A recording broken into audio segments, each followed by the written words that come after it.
Madam ఇప్పటి వరకు కూడా మీరు ఆమెతో చాలాసేపు నుంచి మాట్లాడారు, కొన్ని కీలకమైన విషయాలు కూడా ఆమె చెప్పడం జరిగింది. సో అవన్నీ కూడా ఒకసారి మాకు ఇక్కడ అనేక అంశాలు కనపడుతున్నాయి. అంటే పరస్పర విరుద్ధంగా కనపడే అంశాలు చాలా కనపడుతున్నాయి. ఒకటి, కొంతమంది అసలు అన్నమే తీసుకెళ్ళలేదు అని చెప్తున్నారు, అంటే చెప్పిస్తున్నారు అనిపిస్తుంది. స్వయంగా అన్నము వడ్డించిన సుజాత ఏం చెప్తుందంటే, నేనే వాళ్ళిద్దరికి, ఒకళ్ళకి పెట్టావా ఇద్దరికి పెట్టావా అంటే భవ్యకి పెట్టాను, వైష్ణవికి పెట్టాను, ఇద్దరు నా చేతులతోటే పళ్ళెంలో అన్నం పెట్టించుకుని వెళ్ళారు. తర్వాత తినలేదంటే అదైతే నాకు తెలియదు, తినంగా నేను చూడగానే నా చేతులతో నేను వడ్డించినాను అని ఎవరైతే వడ్డిస్తుందో, ఇక్కడ పార్ట్ టైం స్వీపర్గా పనిచేసే సుజాత ఆ రోజు అందరితో పాటు వాళ్ళకు కూడా నేను పెట్టాను అని చెప్తోంది. ఏ టైం అంటే 9 ఆ టైంకి పెట్టాను. అసలు యూజువల్గా అక్కడ మొత్తం భవ్య వైష్ణవి లీడర్లు, మొత్తం పిల్లలందరికీ వరుసగా కూర్చోబెట్టి వాళ్ళకి అన్నం సర్వ్ చేయించి ఆఖరికి వాళ్ళు తింటారంట రోజు. ఆ రోజు కూడా అట్లా రోజు చేసే లీడర్గిరి చేయలేదు, కానీ వచ్చి అన్నం అయితే పట్టుకుని వెళ్ళారు అని ఆమె చెప్తుంది. ప్రతిరోజు పిల్లలందరికీ స్నానాలు చేపిస్తారట, తలలో ఏమైనా పెయిన్లు పడితే తీస్తారట, వాళ్ళందరికీ తలంట్లు స్నానాలు చేస్తారట, అనాథ పిల్లల్ని వాళ్ళ ఇళ్ళకు కూడా తీసుకెళ్తారట. భవ్య గురించి ప్రతి వాళ్ళు 10 out of 10 వస్తాయట అమ్మాయికి. అసలు ఒక ఏసీ రెసిడెన్షియల్ హాస్టల్లో చదువుకున్న బిడ్డ 10 out of 10 వస్తాయంటే మీరు అర్థం చేసుకోండి ఎట్లాంటి మెరిట్ అమ్మాయి ఈరోజు ఇట్లాంటి మరణానికి చాలా బాధాకరమైన మరణం ఇది. అదొక అంశం. ఇంకేంటంటే ఎంత వార్డెన్ గురించి ఎన్ని విషయాలు చెప్తున్నారంటే, ఆమె అంటది నేను ఆ టైం జరిగినప్పుడు నేను కింద కూర్చుని ఉన్నాను, పిల్లలు వచ్చి మేడం వాళ్ళు తలుపు తీస్తలేరు అని చెప్తే అప్పుడు ట్యూషన్ మేడంని పంపిస్తే తలుపు కొట్టిన తీయలేదు, పిల్లలు ఈ లోపల చేశారని చెప్తున్నారు. అంటే వార్డెన్ తను ఉన్నట్టుగా చెప్తుంది.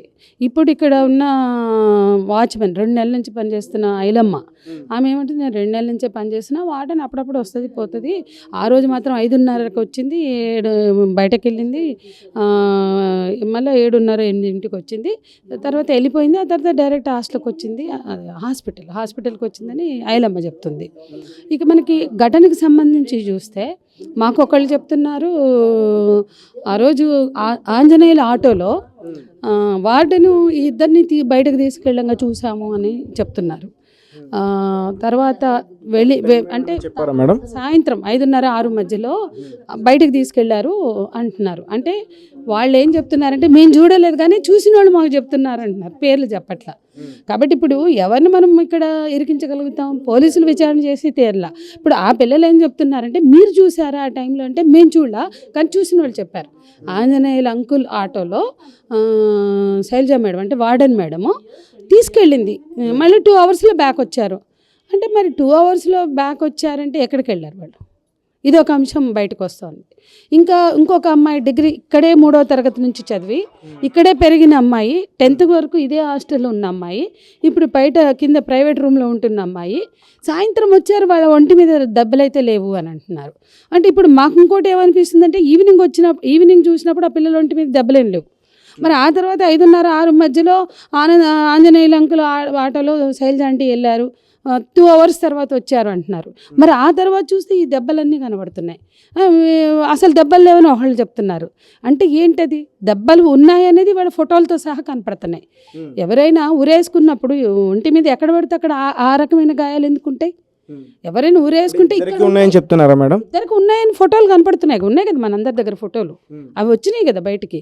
ఒకవేళ ఎవరైనా ఊరేసుకుంటే మహా అంటే ఇక్కడ ఈ బోన్ విరగడము, ఇక్కడ థ్రెడ్ రోప్ మార్క్స్ ఉంటాయి, కానీ చేతుల మీద ఉన్నాయి, కాళ్ళ మీద ఉన్నాయి, తొడల మీద ఉన్నాయి, ఇక్కడ ఈ నడుముకి దీనికి మధ్య ఉన్నాయి, అవన్నీ మార్క్స్ పెట్టి ఫోటోలు వచ్చినాయి, ఎప్పుడో వచ్చినాయి.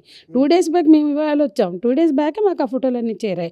అప్పటి నుంచి మేము అనుమానంగా దీన్ని వెనకున్నాం, మా లోకల్ పిల్లలతో మాట్లాడుతున్నాం, 3 రోజుల నుంచి స్థానికులతో మేము మాట్లాడుతూనే ఉన్నాం. ఇక్కడ జరిగింది ఏంటంటే అసలు ఇది తీవ్రమైనటువంటి అనుమానాలు రేకెత్తించేటువంటి ఘటన. భవ్య గురించి చెప్తే ఎవ్వరు చెప్పినా భవ్య చాలా స్ట్రాంగ్ గర్ల్, చాలా కాన్ఫిడెంట్గా 3వ తరగతి నుంచి ఇక్కడ ఉన్న అమ్మాయి, ఏ విధంగా కూడా ఆత్మహత్య వైపు ఆలోచించే మనిషి కాదు. కానీ వాళ్ళు ఒక కట్టుకథ పెడుతున్నారు ఏంటంటే వాళ్ళిద్దరు ఏదో లెస్బియన్స్ అయినట్టు, అది దాని మీద మిగతా ఆడపిల్లల్ని కూడా వాళ్ళు వేధిస్తుంటే స్కూల్లో ఇక్కడ స్కూల్లో బెదిరించినట్టు దానికి వాళ్ళు అవమానపడినట్టు చెప్తున్నారు.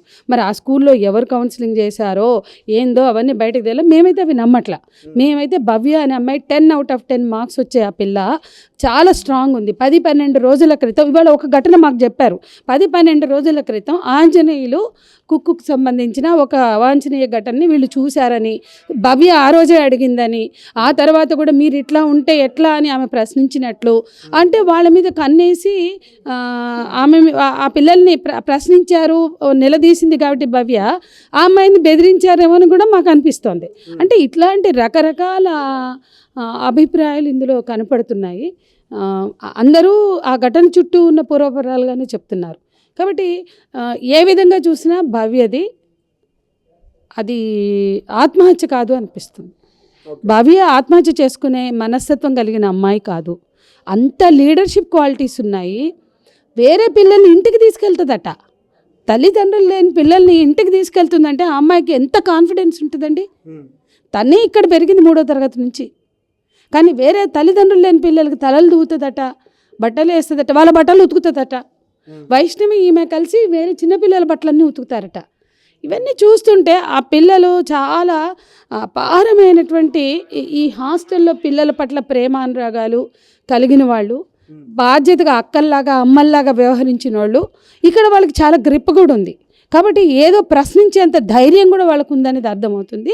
కాబట్టి వాళ్ళ ప్రశ్నించే ధైర్యం కలిగిన అమ్మాయిలు వాళ్ళు ఇక్కడ జరిగిన అవకతవకలనో, అవినీతినో, ఇంకేమైనా సాంఘిక కార్యకలాపాలనో ప్రశ్నిస్తే వాళ్ళ మీద ఈ దాడి జరిగిందేమో అని మాకు ఎక్కువగా అనిపిస్తుంది. మేడం, అలాగే ఇక్కడ సీసీ కెమెరాలు కూడా సరిగ్గా లేవంటూ చెప్తున్నారు. దాని గురించి మీరేం మాట్లాడు?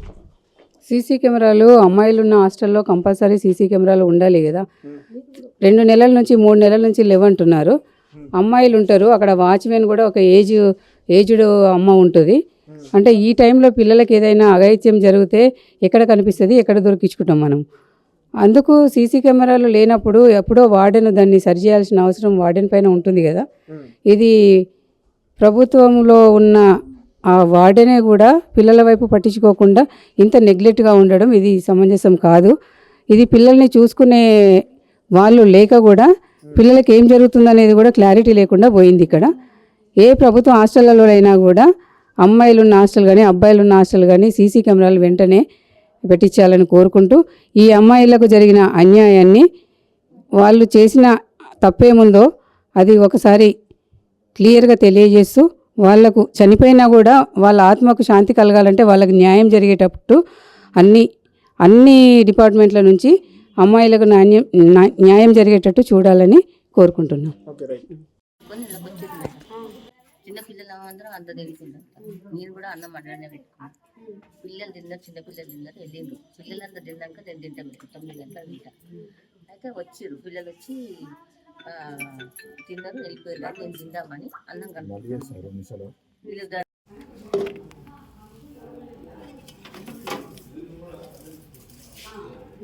బాడీ లోషన్ ఇది కూడా ఫోటో వీడియో తీసినామండి.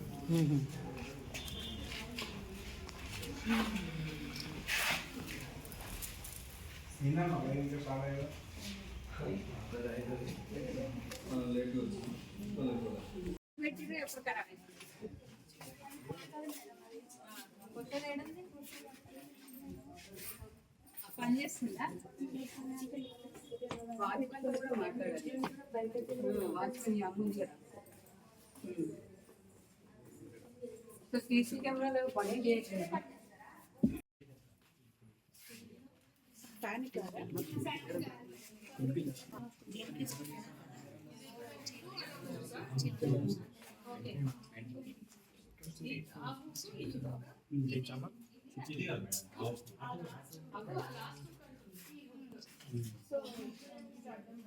ఇంతేనా ఆస్తులు మొత్తం? అదే కానీ మొత్తం అక్కడ కూడా ఉందా? అచ్చా, ఇది 10th క్లాస్ పిల్లలు.